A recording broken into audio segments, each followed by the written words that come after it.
नमस्ते दोस्तों, आज की कहानी में आपका स्वागत है। मेरा नाम सुधा है और मैं 32 साल की हूँ। लखनऊ में रहती हूँ। मेरे पति के गुजरे 2 साल हो गए हैं और मैं काफ़ी परेशान रहती हूँ। मेरी 2 बेटियाँ हैं और मैं उन्हीं के बारे में सोचती रहती हूँ। भगवान ने मेरे साथ ऐसा क्यों किया, क्योंकि मेरे पति के जाने के बाद बिल्कुल अकेली पड़ गई थी और मुझे लखनऊ में एक किराए के घर में रहना पड़ता था, क्योंकि सोचे कि गांव में रहूंगी तो मेरा घर का खर्चा कैसे चलेगा। अब मैं अपनी बेटियों को किसके भरोसे छोड़ दूंगी। इसलिए मैं साथ लेकर लखनऊ शहर में चली गई और वहां एक भाड़े का रूम ले लिया और मैं काम खोजने लगी। मुझे एक घर में काम मिला जो झाड़ू पोंछा का था। काफी परेशान होने के बाद मुझे झाड़ू पोछा का काम मिल गया। उस घर में ज्यादा लोग नहीं रहते थे। उस घर में मालकी रहती थी और मालकिन की बेटी रहती थी, तो मुझे भी अच्छा लगा। ज्यादा काम भी नहीं है और मैं यहाँ काम करने लगी। दोस्तों, काम करते करते मुझे 2 महीने बीत गए। मुझे टाइम पर पैसे मिल जाते थे तो मुझे मेरे दोनों बेटियों ने बोली, माँ मुझे भी कहीं काम दिलवा हो, मैं भी कुछ काम करूंगी, तुम्हारा हाथ बताना चाहती हूँ। मैंने सोचा मेरी बेटियां सही समझ रही हैं और मुझे कहीं काम खोजना चाहिए। ऐसे करते करते मुझे अपने एक बेटी को मैं काम पर लगा दिया।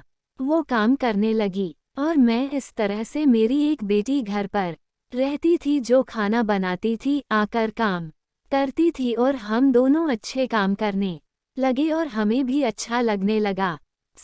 सिला ऐसे चलता रहा, लेकिन मैं जिस घर में काम कर रही थी जो मालकिन की बेटी थी, उनका स्वभाव अच्छा नहीं था, क्योंकि जब मालकिन चली जाती थी ड्यूटी में तो एक आदमी आता था और उनकी बेटी के साथ घंटों तक उनके साथ रहता था। मैं समझ नहीं पा रही थी वह आदमी क्या करने आता था और वह कौन है, लेकिन मुझसे मतलब नहीं था। मैं तो अपना काम कर रही थी। मुझे पैसे चाहिए था, मुझे उन लोगों से मतलब नहीं था।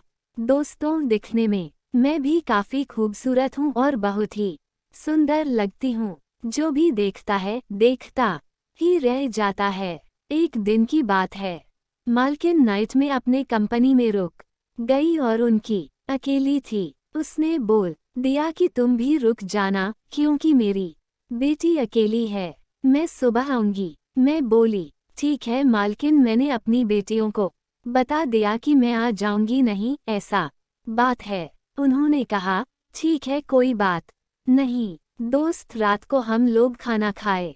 खाना बाहर का था। मैं अपने रूम में सोई थी और मेरे रूम के बगल में मालकिन की बेटी सोई थी। रात के 10 बजे बज गए जब मैं बाहर कुछ काम के लिए कमरे से कुछ आवाज सुनाई दिया। मैंने खिड़की से देखा तो मेरे तो होश उड़ गए। मेरी मालकिन की बेटी लगी हुई थी। मुझे भी देखकर अब रहा नहीं जा रहा।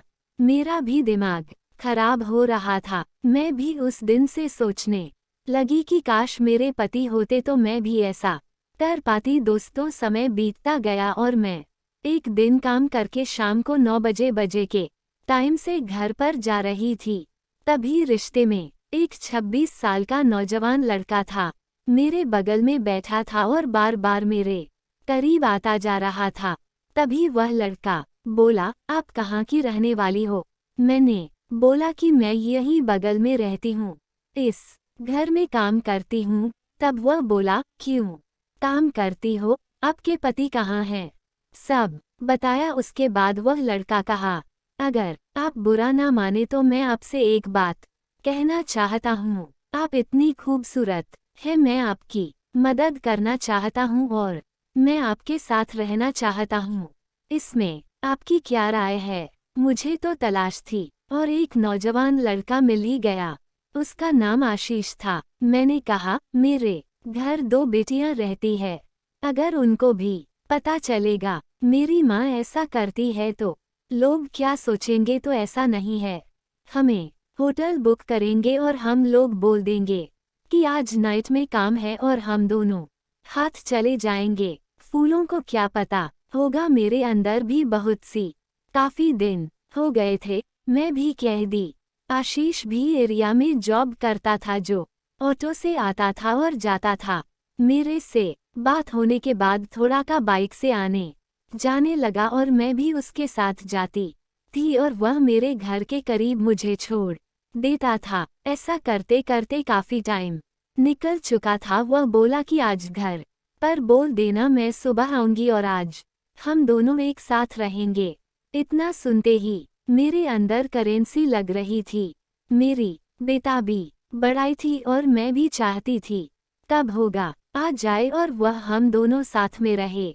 उसके बाद 9 बजे के बाद काम से निकली तो आशीष बाइक पर बिठाकर मुझे एक होटल पर ले गया और वहां एक कमरा बुक किया था और वह आशीष मेरे लिए एक बहुत ही अच्छी सी नाइटी पहनने के बाद सब कुछ अच्छा लग रहा था। जैसे ही हम लोगों ने रात का खाना खत्म किया और लड़का मेरे करीब आ गया और मेरे से क्रिकेट खेलने लगा, मुझे तो फीलिंग हो रही थी काफी दिनों के बाद ये बेचैनी उठ रही थी जो काफी लाजवाब थी। मुझे तो ये बहुत खूबसूरत लग रहा था क्योंकि मुझे भी काम मिल गया था और मेरा काम भी हो रहा। काफी देर तक चलता रहा और वह आशीष बोला, आप तो जैसे एक 22 साल की खूबसूरत लगती हो। आपकी खूबसूरती का जितना ही तारीफ किया जाए उतना ही कम है।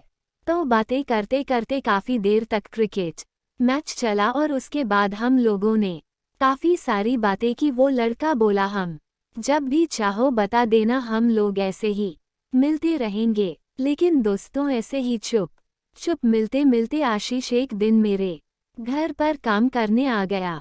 फिर बेटियां ने उसे देख लिया और कहने लगी, माँ ये कौन है? मैंने बताया कि वो बहुत अच्छा आदमी है और यह मुझे यहाँ ड्रॉप कर देता है। लड़कियां मुस्कुराने लगी। लड़कियों को देख रहा था तो मुझे भी काफी बुरा लग रहा था क्योंकि मैं नहीं चाहती थी उनके ऊपर ऐसा कुछ हो।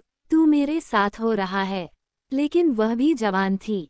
उसके घर आने लगा। अब तो मेरे घर खाना भी खाने लगा। इस तरह से मेरी बेटियां भी उस आशीष से काफी ही मिल गई थी, जैसे वाला मेरे घर का सदस्य।